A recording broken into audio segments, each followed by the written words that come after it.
سلامونه دوستانو، موږ نن دا زده کوو چې آیا مصنوعي ځیرکتیا به د یو استاد د یو ښوونکي ځای ونیسي که یا. او په دې ویډیو کې به دوستانو تاسو انګلیسي او د مصنوعي ځیرکتیا په اړه معلومات ترلاسه کړئ. ویډیو تر اخره وګورئ، ویډیو مه سکیپ کوئ. که چیرې تاسو داسې زموږ چینل کې نوي یاست، چینل سره لایک، سبسکرایب او شیر کړئ. Imagine walking into a but there's no teacher. Imagine walking into a classroom but there is no teacher.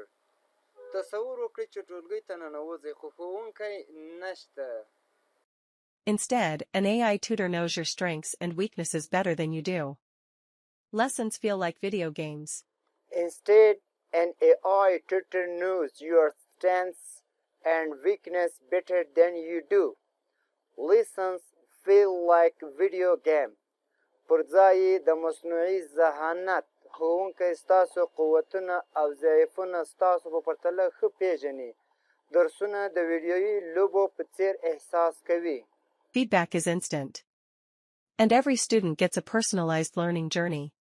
Feedback یعنی نظر یا غبرګون is a stand and every student gets personalized learning journey. Feedback یا غبرګون یا جواب سمدستي د او هر زده کوونکي د زده کړې شخصي سفر ترلاسه کوي. This isn't science fiction, this is the future of education. And it's happening right now. This isn't science fiction.